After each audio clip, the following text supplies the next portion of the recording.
Welcome to your midweek motivation.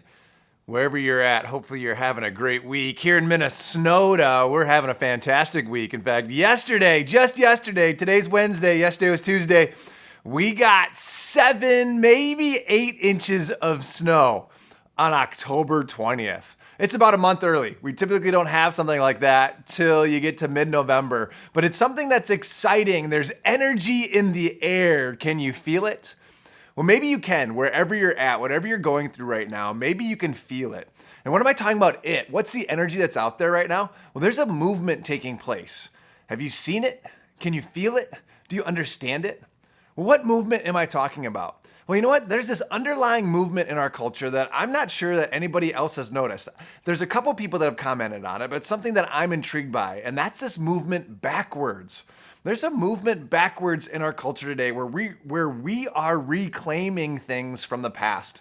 You see it quite extensively in entertainment. In fact, TV specifically. There are 3 new game shows. Well, 3 old game shows that are coming back. Supermarket Sweep, The Weakest Link, and Who Wants to Be a Millionaire? Those are from like the Wayback Machine. Maybe not the way back machine. Supermarket Sweep, definitely the Wayback Machine.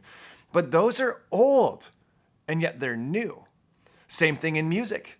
There's a number of songs right now that are popular on the radio that are taking parts of songs that are old and making them new again. You see it in homes, you see it in construction, you see it in updating your house, reclaimed wood, reclaimed furniture. In fact, I just heard the other day of this guy, his whole job is just to go find old furniture, redo it, and then sell it on Facebook Marketplace. Like that's literally what he does for a living.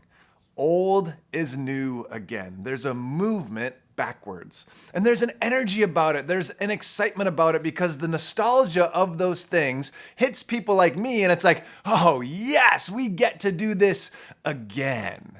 Well, you know what? I enjoy movements. Movements are exciting. In fact, people have tried to start them for years, and I believe that we really need one today.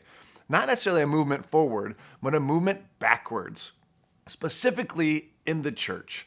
And there's calls for movements out there. There's a lot of people writing about it. There's a lot of people trying to do it. But you know what a movement is? A movement is a group of people heading in a certain direction for a specific purpose.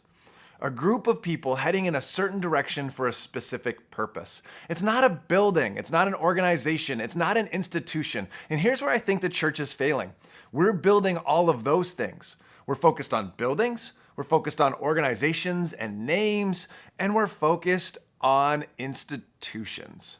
The movements that are happening in the church right now, church planning movements, building institutions inside of buildings.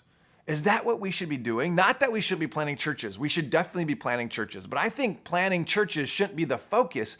It should be the byproduct. The byproduct of what?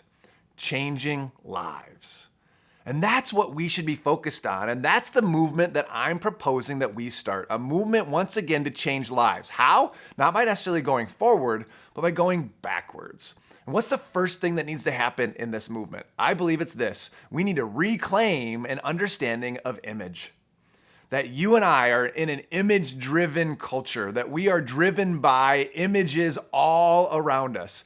And the very first thing that we need to do in this movement is we need to go back to the very beginning. At the very start of all of it, God actually made a comment about image. What did he say? He said this, that he created male and female in his image. We need a movement that will take us forward by going backwards as we reclaim the word image. Specifically this, that you and I are made in the image of God. And see, that pertains to every human being that's ever walked the face of this earth. Anybody that's listening to this right now, whether you believe the way that I believe, or you believe a different way, I believe, were created in the image of God. And we then need to reclaim that. Specifically, people that believe that there is a God, a sovereign God, a triune God who made us to reflect him to this whole world. Because see, here's what I believe. If we were to do that well, if we were to reclaim that, if we were to take back the word image and show the world God through who we are, we would start a movement. And there would be a lot of things then that would come out of that. There's an energy right now, an excitement. The world is looking for people to reclaim the image. They're looking at lots of people, looking at them going, do they have the image? Are they the image? Should I follow that person? And I don't believe that the leaders that are out there right now who are claiming that image are the ones that we should follow. Rather, we as individuals need to reclaim the understanding of image and be people worth following as we follow the one that is worthy, the only one worthy of following. As Paul said in Scripture, be like me as I follow him. How about that type of movement? Let's reclaim that I am made in the image of God. So be like me as I follow him.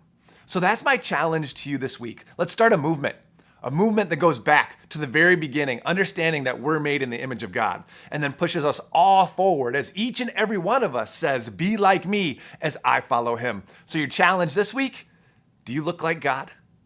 Are you being made in his image more and more every day? That's a great challenge for each and every one of us, that we need to wake up every day going, all right, Lord, how am I going to be in your image today? See, God's made us to reflect him. So that the world sees us, they see him through us. So let's reclaim that and be his image in this world today. And when we do so, we'll start a movement where the world won't see us. They will see him through us. Have a great week. See you next week.